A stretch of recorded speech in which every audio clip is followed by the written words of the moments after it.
All right, it's time for another episode of the Josh Cast. Okay. Oh, how are we doing today? Just woke up with general depression. See, what I do, here's my routine. A lot of people say, well, how do you keep up with the anxiety? And the secret is not to. You've got to alternate between anxiety and depression. It's kind of like going between a sprint and a mild jog. So, I woke up with it today, just a mild depression. I think for some reason, I get depressed in the fall and the winter. And I don't know if it's a seasonal thing. Because I really, really, really hated school. I really hated the whole thing. All those idiots that I had to deal with. Are they idiots in reality? No, but many of them are quite delightful people. But it was very stressful dealing with them, or rather my reaction to them was stressful. I did not handle it well. And so I think that I'm beginning to wonder if my body got so used to, oh God, it's school, that now whenever like it's Pavlovian dogs, I see the leaf changing and I'm like, oh no, I gotta deal with the lunchroom people. And that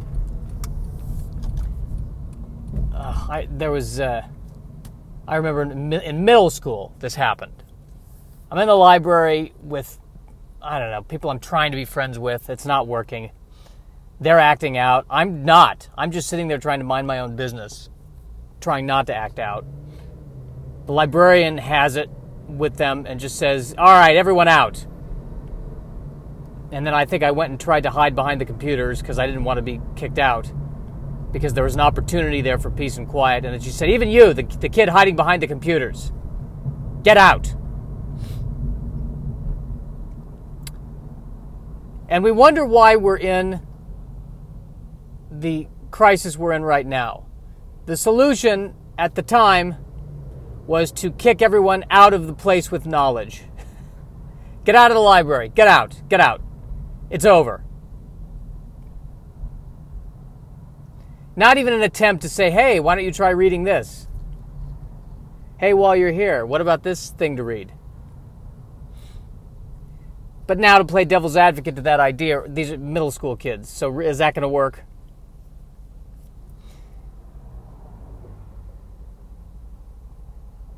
In middle school and high school, it was interesting to see the at times comical juxtaposition between the passion that the faculty had and the pure apathy. Example of the apathy.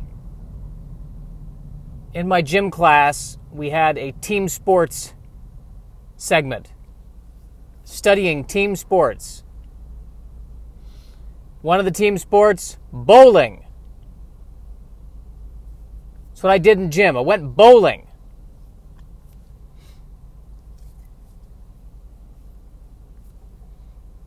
Now look,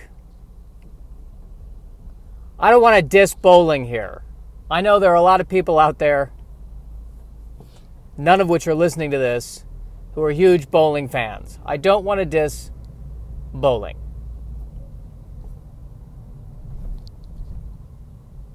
You want to call it a sport? Call it a sport. It's a sport. Yes. But the fact that it's being taught in a PE class, physical education. I mean, it is physical education. I mean, it fits the definition of physical education, but I think we all have a general understanding that what's really going on here is these kids can't run a mile to save their lives. These kids cannot climb up the rope. These kids cannot do a pull-up. Put on the bumpers, give them a ball, spend 5 minutes explaining the scoring,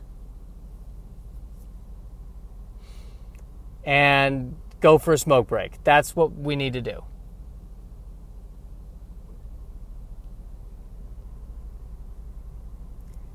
The bowling alley was right near the school, which was also near the mini mall. That's where I used to get my hair cut.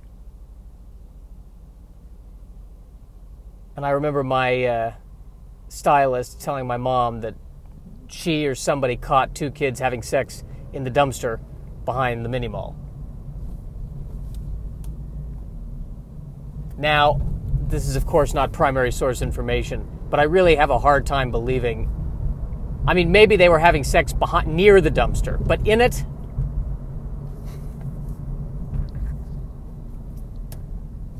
I mean, I don't think my mom quite got. And I remember saying, "Are you sure in the dumpster?" "Yeah, in the dumpster." "You sure about that?" Now, I could make a very easy white trash joke here. I want to point that out. I could do that. I don't want to. I sort of kind of did by just saying I could.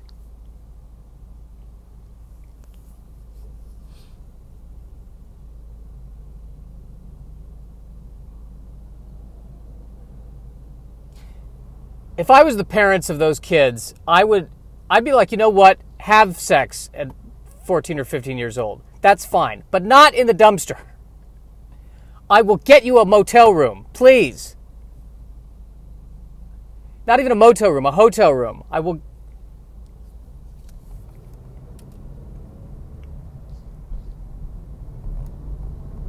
Yeah, that part of it.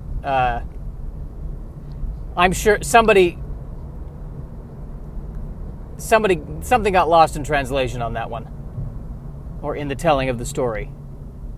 It could not have been a dumpster. I'm hoping it wasn't. I'm really hoping that no child was conceived in a dumpster. That shouldn't be.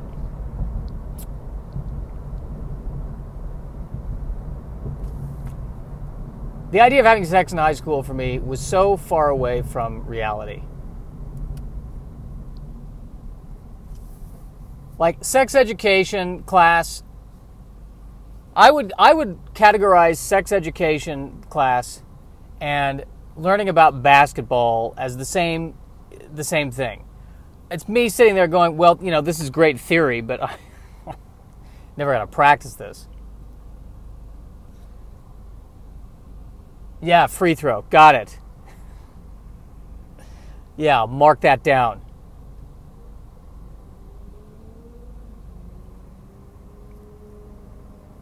My friend and I were having, long discussions about which starship looked better, the Starship Enterprise or the Starship Excelsior. I mean, sex was not something that was going to be on the menu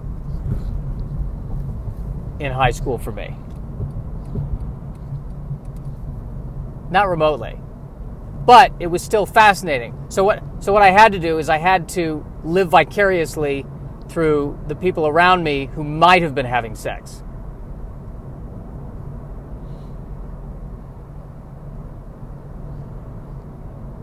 So when one of the kids who sat at our table had sex, then, we were all just, taking notes on it. And then what happened? And then what happened? And then what happened?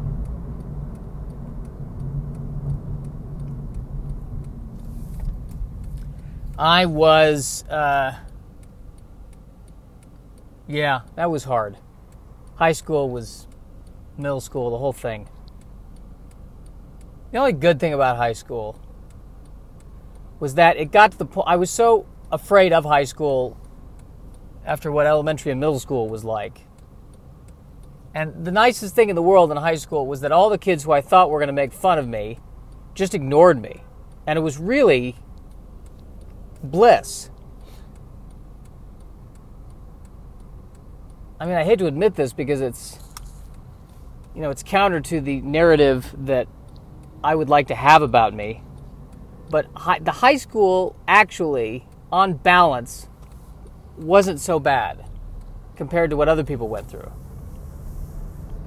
I was nuts in high school, so I'm the one that made it bad, but no one around me was really that nuts. And I liked the high school I went to, more in retrospect than when I was there. But what I liked about it is that it was much more multicultural than many of the other high schools in the same district. And I like that. I don't like is it the word homogenization? I don't like all one. I feel uncomfortable whenever I'm in a situation where it's too much of the same. Well, is that true? Let me put it this way. I feel comfortable when somehow, one way or the other, I'm the minority. That feels closer. Like even when I was at the Jewish Community Center and I'm around other Jewish kids, that didn't feel right. No, it's like, no, this is too much of the same. I need to be around other people who look at me and go, what the hell are you? I feel much more comfortable in those situations. That's one of the reasons why I love Los Angeles, is I love the cultural diversity. And the different kinds of foods, and there's just a different energy to it that's not white. I enjoy that, to be honest with you.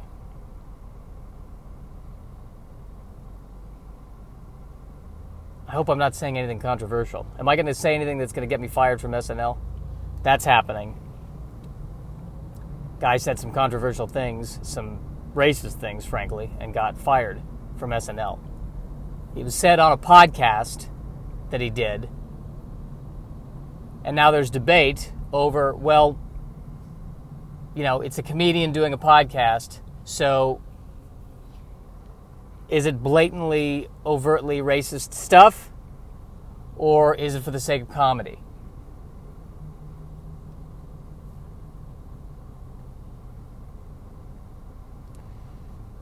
I don't know. I find the whole thing depressing. I find it depressing on all levels. All levels. The substance of what he said was kind of sad. And I don't mean, and I'm not, and here's the thing about it that's sad to me, is that if you're at the point where you're getting cast on SNL, you're good. Like, you can't get on SNL and be not a funny person and not talented. So it's sad that somebody who, has the chops, it didn't work out.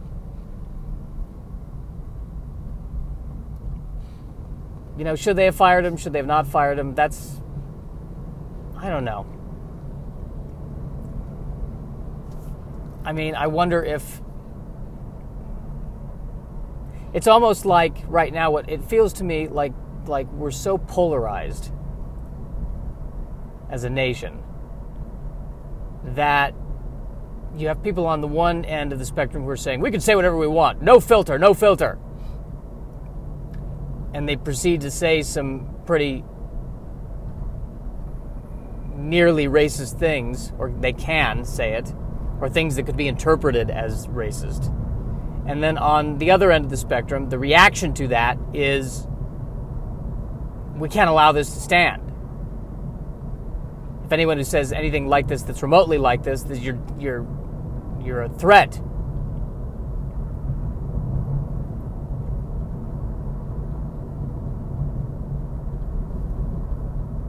And are both sides overreacting?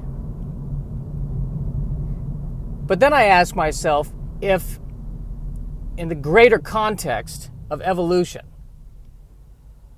these periods of overreaction have to exist,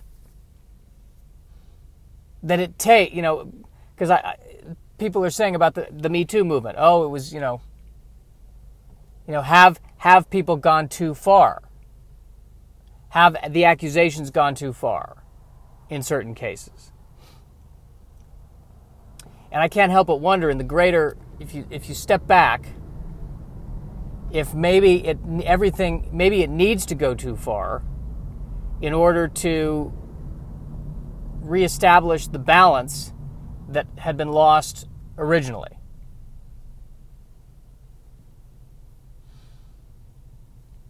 I hate this conversation that I'm having right now with myself. Because I can feel everyone disagreeing with me and getting mad at me already. This is why I don't like to talk about this stuff. Why am I talking about this stuff in this podcast?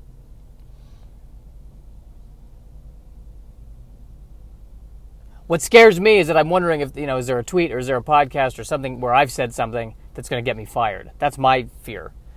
Because now we're back to the podcast. Now we're doing what I'm good at doing, which is bringing it back to me and making it about me. Did I say something in a past podcast that's going to get me fired?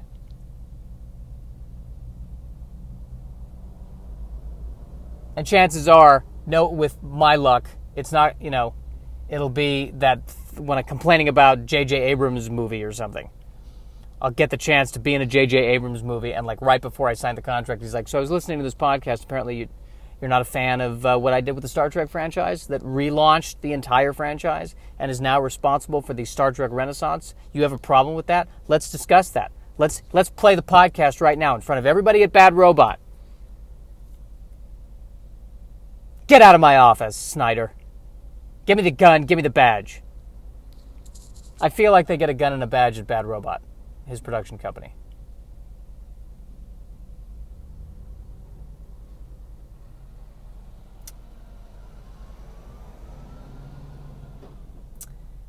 Well, I didn't really have much of a dinner. I just had a biscuit yesterday for dinner, which sounds very odd saying that as a sentence out loud. I just had a biscuit. I just had one of my biscuits, one of my mamma's biscuits.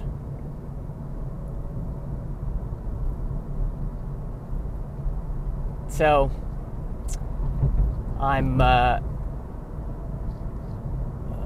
IBS it could be worse. The key is not eating, apparently.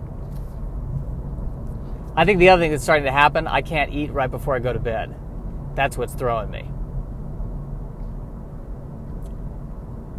I'm getting old. Yeah, I'm passing by this BMW hatchback. I'm telling you, this further reinforces my point that no matter what you do, the hatchback is not sexy. My next car should be a hatchback. I just knocked on wood and poo-poo-pooed because I don't want to lose this car, because this car is doing quite well thus far. I'm going to knock on wood, poo-poo-poo again. More obsessive-compulsive behavior.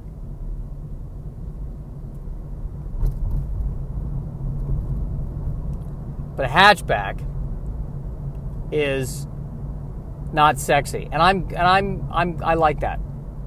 I'm for it. I like a car that says, "Have you gotten a pap smear?" That's what the hatchback's doing. It's worrying about your health.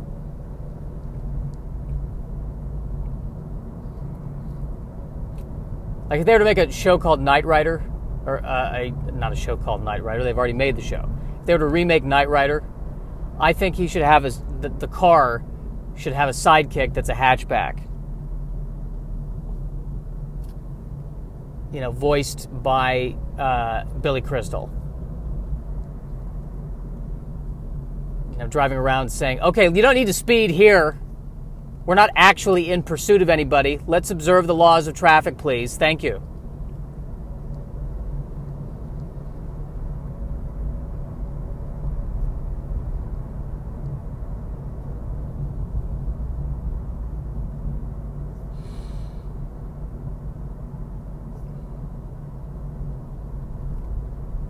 I don't even try to be sexy. I don't even try. Never enters into my mind. Cologne? I'd never. I would never do that.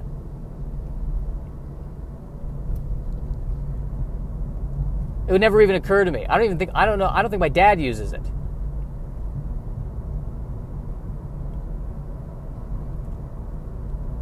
But to try to be sexy, I'm not that person.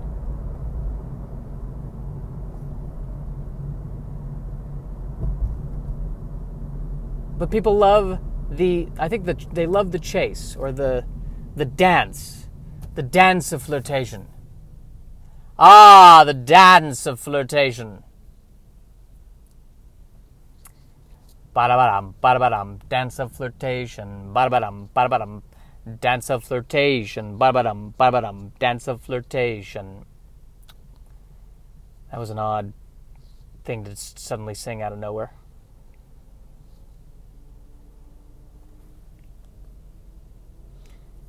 The dance of flirtation.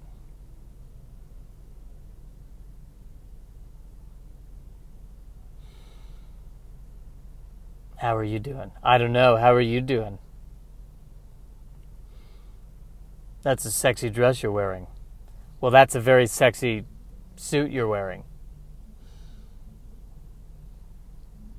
And then there's the whole negging thing you're supposed to do. You're stupid. No, you're stupid. And that back and forth and that stupid smile that both people have on their faces. I can't stand it!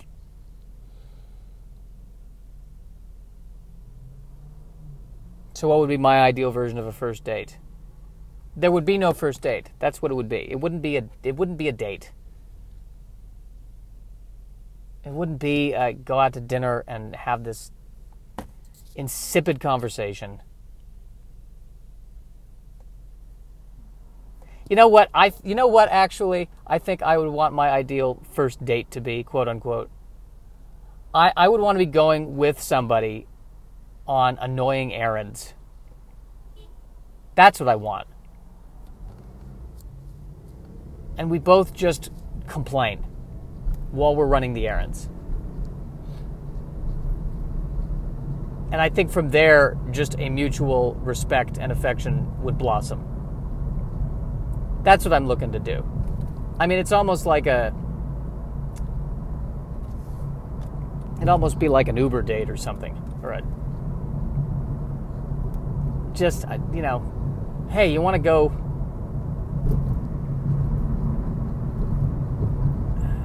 I got to go to Best Buy and get this.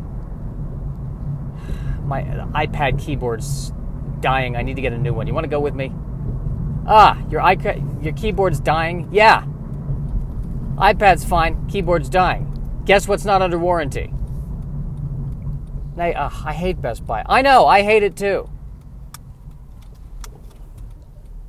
Yeah, all right, let's go. All right, great. That's a first date for me.